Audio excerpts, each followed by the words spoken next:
আজকের নাটক Arthur Conan ডয়েলের কাহিনী অবলম্বনে রক্ত সমীক্ষা। বেতার নাট্যরূপ আল আমিন শেখ। প্রযোজনা মাহবুবুর রহমান। নাট্যানুষ্ঠান রক্ত সমীক্ষা।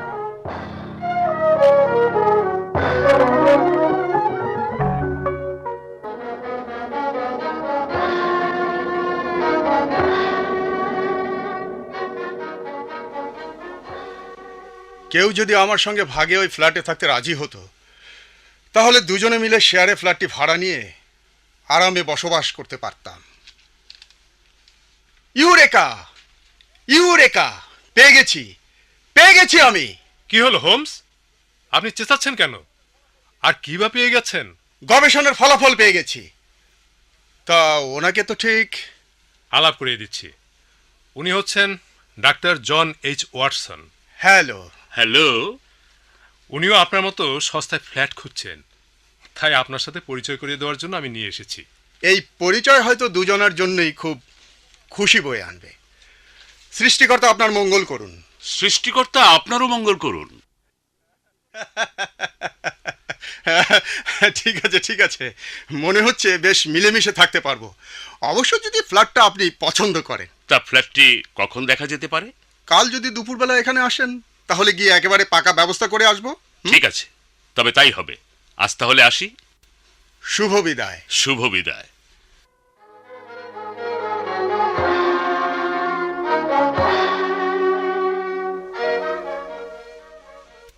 পরদিন যথাসময়ে দুজনে গিয়ে 221 বি বেকার স্ট্রিটের ফ্ল্যাটটি দেখে এলাম। দুটো শোবার ঘর আর বড় একটা বসবার ঘর। বড় বড় দুটো জানলা দিয়ে প্রচুর আলো আসছে। দেখে অপছন্দ হওয়ার মতো কোনো কারণ নেই, আর ভাড়া যা শুনলাম তাতে পুষিয়ে যাবে। তাই সঙ্গে সঙ্গে কথাবার্তা পাকা করে ফিরে এলাম। এবং আমি সেই দিনই নতুন বাড়িতে এলাম। হোমস এলেন পরদিন সকালে। একত্রে থাকার ব্যাপারে কোনো রকম অসুবিধাই হচ্ছিল না। হোমসের অভ্যেস বেশ নিয়ন্ত্রিত। রাত 10টার মধ্যেই শুয়ে পড়েন এবং সকালে আমার আগেই জেগে উঠে নাস্তা সেরে বেরিয়ে পড়েন। হোমস ডাক্তারের ছাত্র নন। বিজ্ঞানের কোনো বিষয়েও তিনি কোনো পাঠ গ্রহণ করছেন না যে ডক্টরেট ডিগ্রি লাভ করবেন। কোনো কোনো বিষয়ে তার যেমন জ্ঞান অসাধারণ, আবার কোনো কোনো বিষয়ে তার অজ্ঞানতাও অবাক হবার মতো। খবরটা আমি জানতাম না জেনে তুমি অবাক হচ্ছ দেখছি। হ্যাঁ, তা জানলাম তো, এবার ভুলে যেতে চেষ্টা করব। হ্যাঁ, সে কি কথা? হ্যাঁ, দেখো, মানুষের মগজ একটা ছোটখাটো ঘরের মতো। সেই ঘর পছন্দ মতো জিনিস দিয়ে আমরা ভর্তি করি। যারা নির্বোধ তারা যা পায় তাই দিয়ে তাদের মগজ ভর্তি করে রাখে। এর ফলে শেষ পর্যন্ত অনেক গুরুত্বপূর্ণ বস্তুরই সেখানে জায়গা হয় না। আচ্ছা। কিন্তু যে বুদ্ধিমান, সে মগজে কিছু নেওয়ার আগে তার গুরুত্ব যাচাই করে নেয়। কাজে লাগবে না এমন কোনো বস্তুকে স্থান দেয় না মগজে, এবং যেগুলোকে স্থান দেয় যত্ন সহকারে গুছিয়ে রাখে সেগুলোকে। এমন এক সময় শেষ পর্যন্ত আসতে পারে যখন কোনো বিশেষ প্রয়োজনীয় বস্তুকে জায়গা দিতে হলে কোনো জিনিসকে ভুলে যেতে হয়। তা না হয় হলো, কিন্তু তাই বলে সৌরজগৎ? হ্যাঁ, তাতে কি যায় আসে? সূর্যের চারিদিকে না ঘুরে আমরা যদি চাঁদের চারিদিকে ঘুরতাম, তাতেই বা আমার কাজের কি অসুবিধা হতো?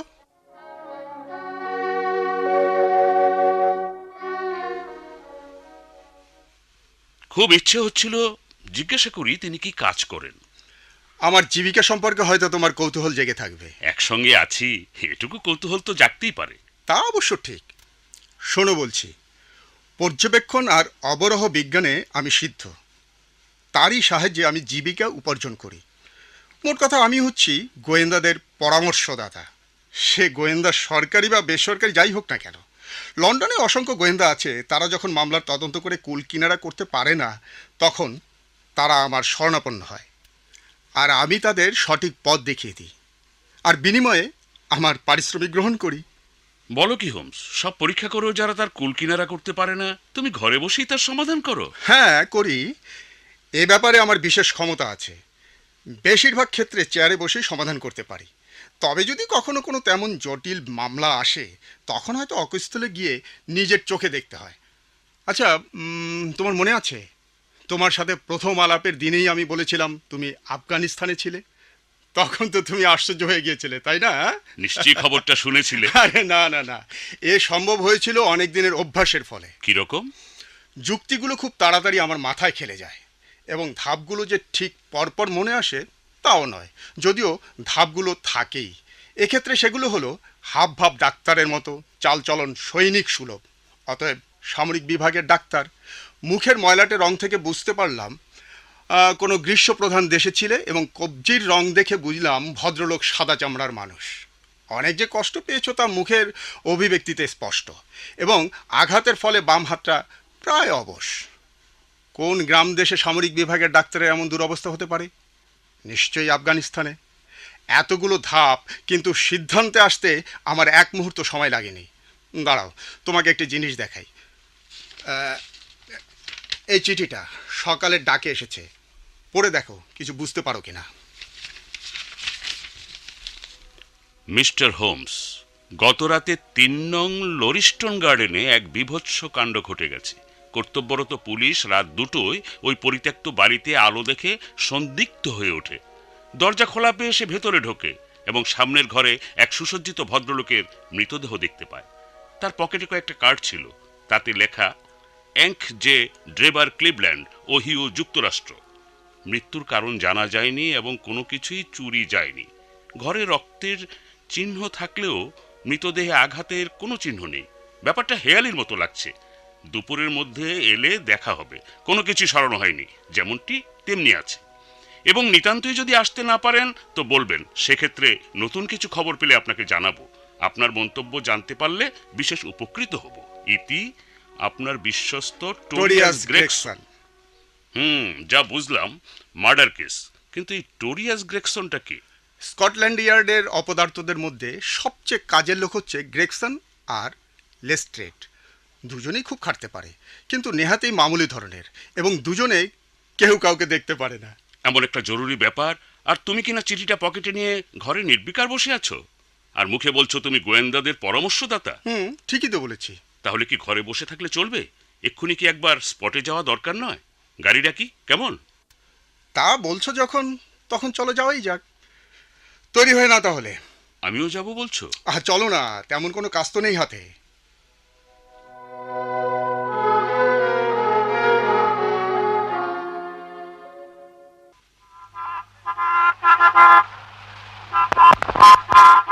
ব্যাস ব্যাস ব্যাস, গাড়ি এখানে থামা। গাড়ি এখানে থামাতে বললে কেন? বাকি পথটুকু চলো না, হেঁটেই যাই। হোমস, ওই জায়গাটা লক্ষ্য করেছো? কোন জায়গাটা? গতরাতে বৃষ্টির ফলে উঠানে কাদা, ও অসংখ্য পায়ের ছাপ রয়েছে সেখানে। হ্যাঁ। ওই কাদা দেখে তুমি কি আবিষ্কার করবে? হ্যালো মিস্টার হোমস, এসেছেন বলে অসংখ্য ধন্যবাদ। কোনো কিছুতে হাত দেওয়া হয়নি। কিন্তু ওই জায়গাটা, একপাল মহিষও বোধ হয় অমন অবস্থা করতে পারতো না। সে যাক, নিশ্চয়ই ইতিমধ্যে এর একটা সমাধানে পৌঁছে গেছো, সেজন্য আর ওই দিকটা লক্ষ্য রাখা দরকার মনে করোনি, তাই না? কি যে বলবো, কি জানেন, ঘরগুলো পরীক্ষার ব্যাপারে এতই ব্যস্ত ছিলাম যে ওদিকে লক্ষ্য রাখা হয়ে ওঠেনি।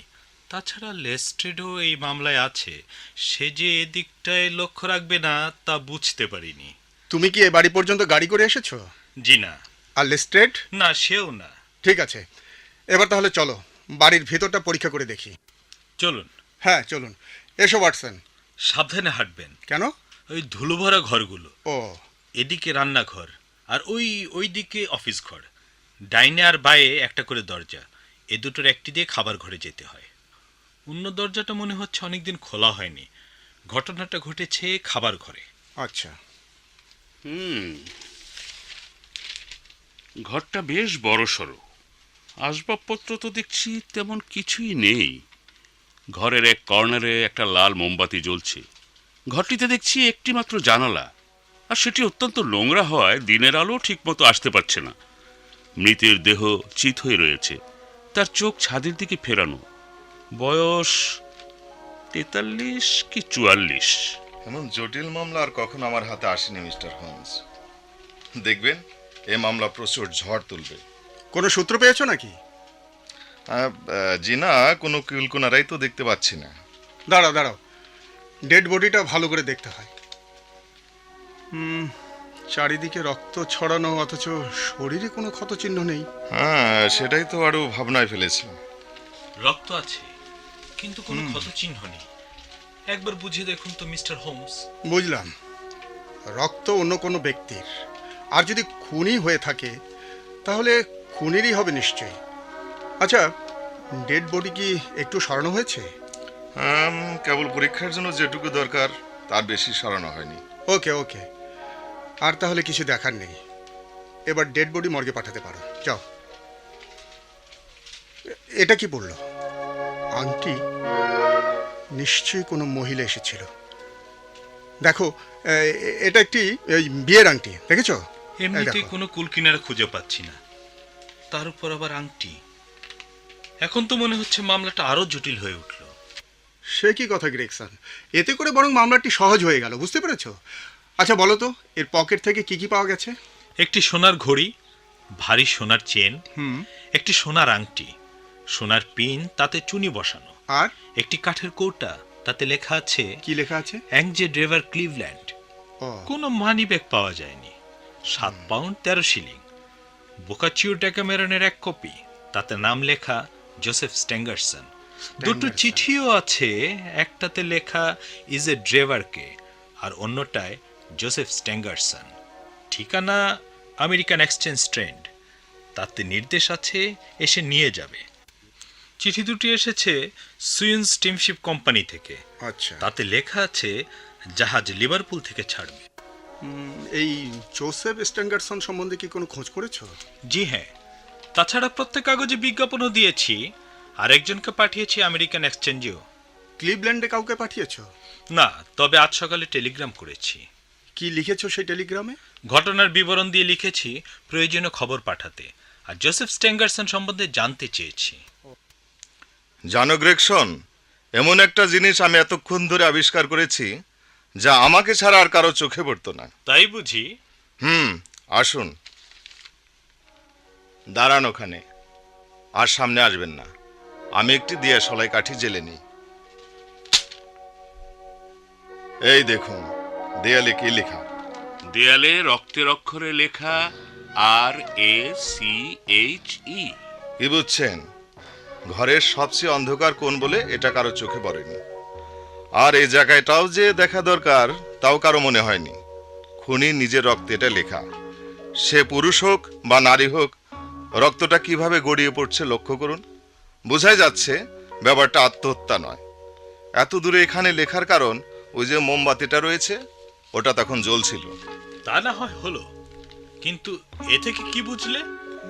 বুঝলাম যে ও র্যাসেল কথাটা লিখতে যাচ্ছিল, কিন্তু বাধা পাওয়ায় লেখাটা শেষ করতে পারিনি। শেষ পর্যন্ত নিশ্চয়ই দেখা যাবে যে র্যাসেল নামে কোনো মেয়ে এর মধ্যে আছে।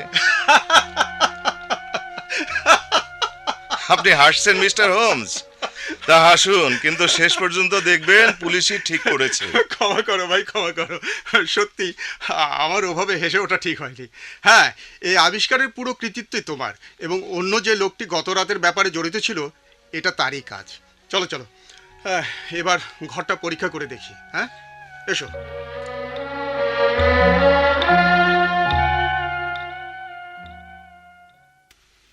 কি মনে হচ্ছে স্যার? এত চমৎকার কাজ তোমরা করছো, এখানে আমি হস্তক্ষেপ করলে তো পুরো কৃতিত্ব তোমরা পাবে না। আমাকে জানিও তোমরা কেমন এগোচ্ছ। প্রয়োজন হলে সাধ্যমতো সাহায্যের চেষ্টা করব। আচ্ছা, যে কনস্টেবল প্রথম মৃতদেহ আবিষ্কার করে তার নাম ঠিকানা দেবে? তার নাম হচ্ছে জন র্যান্স। এই মুহূর্তে তার ডিউটি নেই। তার ঠিকানা? ঠিকানা হলো কেনসিংটন পার্কের গেট, 46 অডলি কোর্ট। শোনো, যাওয়ার আগে একটা কথা বলে যাই। এ হত্যাকাণ্ডের হত্যাকারী একজন পুরুষ, যার উচ্চতা 6 ফুটেরও বেশি। লোকটি যুবক, শরীরের তুলনায় পা ছোট, পায়ে শক্ত বুট জুতো, তার আঙ্গুলের দিকটা চওড়া। সে ত্রিচিনোপল্লী চুরুট পান করে। তাকে 4 চাকার একটা গাড়ি করে টেনে এনেছে। তার পায়ের একটা খুর নতুন, অন্যগুলো পুরনো। নতুন খুরটা সামনের পায়ের। আততায়ের মুখ রক্তচ্ছল। তার ডান হাতের আঙ্গুলের নখগুলো খুব বড় বড়, চোখে পড়বার মতো। সম্ভব হলে এই সূত্রগুলো কাজে লাগাতে পারো। আর খুনটা হয়েছে বিষ প্রয়োগে। আর একটা কথা, RACHE, রাখে, কথাটা জার্মান। তার অর্থ হলো প্রতিশোধ। সুতরাং র্যাচেল নামে কোনো মহিলার খোঁজ করে সময় নষ্ট করার প্রয়োজন নেই। চলো ওয়াটসন, আমরা এবার যাই। হ্যাঁ, চলো যাই।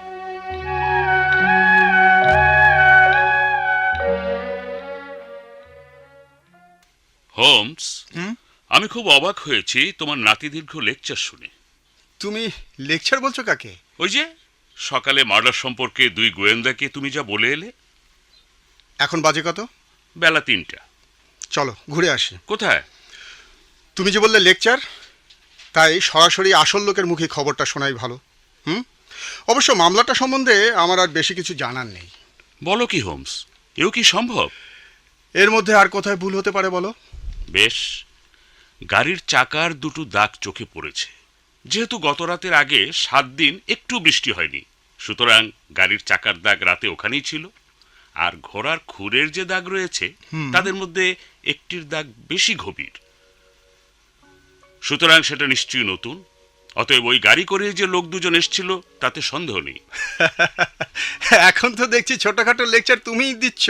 কিন্তু অন্য লোকটির বয়স আর দৈর্ঘ্য কেমন করে আন্দাজ করলে? যে স্বাচ্ছন্দ্যে 4.5 ফুট পা ফেলতে পারে নিশ্চয়ই সে বৃদ্ধ নয়। কেননা এক জায়গায় 4.5 ফুট জায়গা জুড়ে পানি ছিল, সেটা সে ডিঙিয়ে গেছে।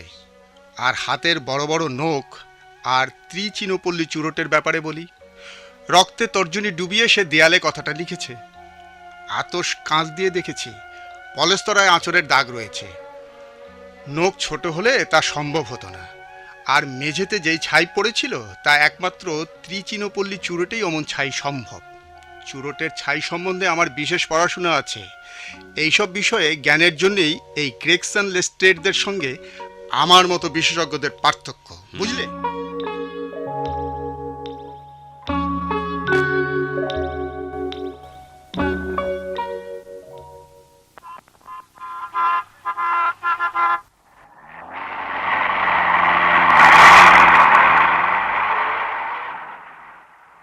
হোমস, কতক্ষণ বসে থাকবে? লোকটা ঘুমোচ্ছে শুনলে না? আহা, ঘুম থেকে উঠুক, ততক্ষণ বসি। কারো প্রতীক্ষায় বসে থাকা যে কি বিরক্তিকর। গুড নুন। আমি তো অফিসে রিপোর্ট করেই এসেছি। সে কথা আমরা জানি, কিন্তু তাহলেও আবার ঘটনাটা সরাসরি তোমার মুখে শুনতে চাই। বিনিময়ে তুমি এই 8 পাউন্ডের এই স্বর্ণমুদ্রাটি পাবে। বেশ, বলছি। আমার পাহারার সময় ছিল রাত 10টা থেকে ভোর 6টা পর্যন্ত। রাত 1টার দিকে বৃষ্টি শুরু হলো। আমি ঠিক মতো টহল দিচ্ছি। রাত 2টোর দিকে ব্রিক্সটন রোডের দিকে ঘুরে আসতে গিয়ে দেখি ওই বাড়ির জানালা দিয়ে আলো দেখা যাচ্ছে। আচ্ছা, তখন রাস্তায় কি কোনো লোকজনই ছিল না? জি না। আমি তখন সাহস করে ওই বাড়ির দরজা ঠেলে ভেতরে গেলাম। যে ঘরে আলো জ্বলছিল সেখানে গেলাম। গিয়ে সে আলোতে দেখলাম। জানি কি দেখলে। ঘরে কয়েকবার পায়চারি করলে, মৃতের কাছে হাঁটু গেড়ে বসলে, তারপর উঠে গেলে রান্নাঘরে, আর তারপর। আরে, আপনি তখন কোথায় লুকিয়েছিলেন? আপনি তো দেখছি আমার চেয়েও বেশি জানেন। আমি হচ্ছি গোয়েন্দাদের পরামর্শদাতা শার্লক হোমস। আচ্ছা, তারপর তুমি নিশ্চয়ই বাড়ি থেকে বেরিয়ে এলে। রাস্তায় কি তখন কোনো লোক ছিল? জি, মানে রাস্তায় এক মাতাল ছাড়া আর কাউকে চোখে পড়েনি। আর মাতালটিরও তখন সোজা হয়ে দাঁড়াবার অবস্থা ছিল না। তার সম্পর্কে একটু বলো তো। যেমন তার পরনের জামা কাপড় বা তার মুখটা কি ভালো করে লক্ষ্য করেছিলে? জি হ্যাঁ, লোকটা লম্বা, তার মুখ রক্তবর্ণ, আর মুখের নিচের দিকটা ঢাকা ছিল। তারপর কি কোনো গাড়ি দেখতে পেয়েছিলে বা গাড়ির আওয়াজ পেয়েছিলে? জি না। এই নাও তোমার বকশিশ। ধন্যবাদ। জানো, সেই লোকটিকেই আমরা খুঁজছি। এই রহস্যের চাবিকাঠি তার হাতে। চলে এসো ওয়াটসন। আমি কিন্তু কিছুই বুঝতে পারছি না কেন লোকটা আবার ফিরে এসেছিল।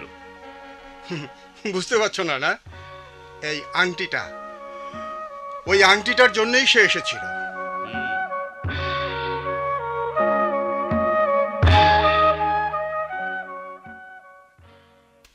দেখো দেখো, তোমার মামলাটির সম্পর্কে পত্রিকায় খবর বের হয়েছে। এত বড় একটা মামলা পত্রিকায় না উঠে কি আর পারে? যে অপদার্থ দুটো মামলাটা হ্যান্ডেল করছে, তাতে করে মামলাটা ওরা বেশ ঘোরালো করে ছাড়বে। যদি তাই হয় তবে তুমি আছো কি করতে? তুমি না নিজেকে গোয়েন্দাদের পরামর্শদাতা বলে জাহির করো? সবই ঠিক আছে ওয়াটসন। আসতে পারি? আরে তোমরা এসো এসো। তা কি খবর লেস্ট্রেড? ভোর 6টার দিকে জোসেফ স্ট্যাঙ্গারসন একটি প্রাইভেট হোটেলে মারা গেছে। স্ট্যাঙ্গারসনও মারা গেল? মামলাটা তাহলে বেশ জটিল হয়ে উঠল। আচ্ছা, ব্যাপারটা খুলে বলো তো। আমার মনে হয়েছিল ড্রেভার স্ট্যাঙ্গারসনের হাতে মারা পড়েছে এবং সেই জন্যই স্ট্যাঙ্গারসনের পিছু নেই। ইউস্টন স্টেশনে ওদের দুজনকে 3 তারিখ সন্ধ্যে 8:30টায় দেখা যায় এবং পরবর্তীতে মৃত ড্রেভারকে দেখতে পাই ব্রিক্সটন রোডে। ও, প্রশ্ন হলো এই সময়টা সে কোথায় কি করেছিল। কাল সারা সন্ধে খোঁজ করেও কিছুই জানতে পারিনি। আচ্ছা।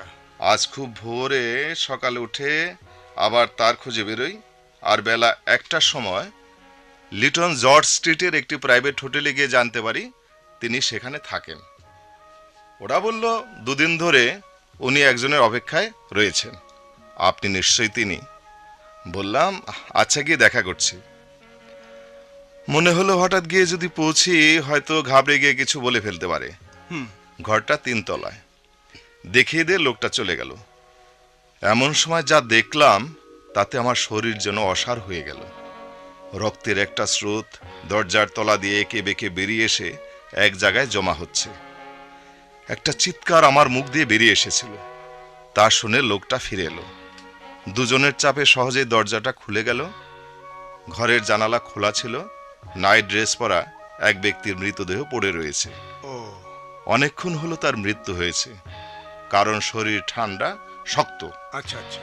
লোকটিকে এল্ট দিতেই আমার সঙ্গীতাকে স্ট্যাঙ্গারসন বলে চিনতে পারল। বুকের বাঁ দিকে এক গভীর ক্ষতের ফলে তার হয়েছে। কিন্তু তার চেয়েও আশ্চর্য ব্যাপার হলো, RACHE রাখে কথাটা রক্তের অক্ষরে লেখা, তাই না? ঠিক আন্দাজ করেছেন। এবং একটি ছেলে দেখেছিল যে মইটা মাটিতে শোয়ানো ছিল সেটা 3 তলার জানালার লাগানো, আর জানালাটা খোলা। একটু এগিয়ে গিয়ে সে তারপর পিছন ফিরে তাকিয়ে দেখে একজন লোক নেমে আসছে সে মই বেয়ে। ছেলেটি ভেবেছিল কোনো কাজের লোক হয়তো হবে। লোকটির মুখে রক্তের আভাস খুব বেশি। হত্যার পরেও লোকটা কিছুক্ষণ সেখানে ছিল, কারণ নেমে এসে বেসিনে সে ছুরি ধুয়েছিল। সেখানে তখনও রক্তের চিহ্ন ছিল। আচ্ছা, লোকটির সম্বন্ধে কি সেই ঘরে আর কিছু নিদর্শন পেয়েছিলে যা থেকে হত্যাকারী সম্বন্ধে কিছু সূত্র মিলতে পারে? না, ড্রেভারের মানিব্যাগটা অবশ্য ওখানে পাওয়া গিয়েছিল, কিন্তু তা অস্বাভাবিক নয়, কারণ টাকা পয়সা স্ট্যাঙ্গারসনের কাছেই থাকতো। সেই মানিব্যাগে 80 পাউন্ড ছিল। সুতরাং এই 2 হত্যাকাণ্ডের উদ্দেশ্য আর যাই হোক চুরি নয়।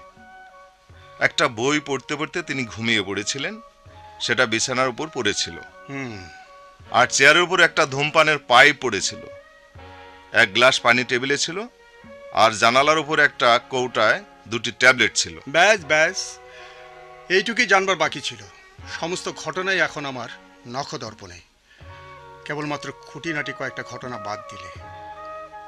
একটা প্রমাণ দেখাবো? বের করো ট্যাবলেট 2টি।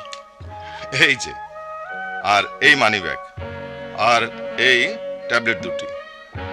যদিও এ দুটির যে কোনো রকম গুরুত্ব আছে তা আমার মনে হয়নি।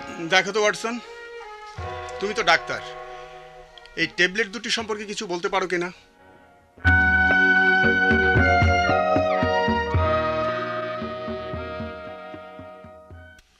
রাখো রাখো, এই ট্যাবলেটটা কেটে 2 টুকরা করে নেই, তারপর সেটাকে গুলে কুকুরকে খাইয়ে দেই। কি বলছো? ঠিকই বলছি। এই দেখো, ধরো আমার সাথে। হোমস, কুকুরটা ঝরে পড়ে যাচ্ছে। হ্যাঁ, কাজ হয়েছে। ট্যাবলেট 2টির একটি বিষের ট্যাবলেট, অন্যটি নয়। মিস্টার হোমস, আপনি অত্যন্ত বুদ্ধিমান, সন্দেহ নেই। এবার সরাসরি বলুন, এই মামলা সম্পর্কে আপনি কতটা জেনেছেন? হত্যাকারীর নাম কি জানতে পেরেছেন? হ্যাঁ, হত্যাকারীর নাম আমি জানি, কিন্তু শুধু নাম জানাই তো যথেষ্ট নয়। তাকে গ্রেপ্তার করা তার থেকে অনেক বেশি কঠিন। তবে আশা করছি কিছুক্ষণের মধ্যেই তাও সম্ভব হবে, এবং সেই রকমই ব্যবস্থা করছি। তবে অত্যন্ত সতর্ক থাকা দরকার, কারণ সে অত্যন্ত ধূর্ত এবং সম্পূর্ণ মরিয়া। লক্ষ্য রাখা দরকার যাতে সে বিন্দুমাত্র সন্দেহ করতে না পারে। Yes, coming. স্যার, গাড়িটা এসেছে, নিচে দাঁড়িয়ে আছে। বাহ, চমৎকার। লেস্ট্রেড, দেখো তো এই হাত করাটা, হ্যাঁ, এই ধরনের হাত করা তোমরা ব্যবহার করো না কেন? হ্যাঁ, দেখো এর স্প্রিংটা কি চমৎকার কাজ করে। আমাদের পুরনো হাত করাই যথেষ্ট, যদি জানতে পারি কার হাতে লাগাতে হবে। সে কথা অবশ্য ঠিক। আচ্ছা উইগেন্স, গারোয়ানকে ডাকো, বাক্সটা নিয়ে যাবে। গারোয়ান, কোথাও যাচ্ছ নাকি হোমস? হ্যাঁ মানে স্যার, কি নিয়ে যেতে হবে? বকলেসটা লাগিয়ে দেবে গারোয়ান, আমি লাগাতে পারছি না। আপনি সরে বসুন, হ্যাঁ। আমি চেষ্টা করে দেখছি। উপস্থিত সকলে এনকে ড্রেবার আর জোসেফ স্ট্যাঙ্গারসনের হত্যাকারী মিস্টার জেফারসন হোপের সঙ্গে আপনাদের আলাপ করিয়ে দিচ্ছি। জেফারসন হোপ, আমার সঙ্গে জোরাজোরি করে কোনো লাভ নেই। তুমি না বুঝে শিকারীর ফাঁদে পা দিয়েছো। লেস্ট্রেড, গ্রেগসন, ধরো, একে গ্রেপ্তার করো। Yes, sir. চলো, ওর গাড়ি করেই স্কটল্যান্ড ইয়ার্ডে যাই। আর হ্যাঁ, এখন তোমরা যা খুশি প্রশ্ন করতে পারো। আমি তোমাকে সেলিউট জানাই শার্লক হোমস, তোমার বিচক্ষণতার জন্য। ধন্যবাদ।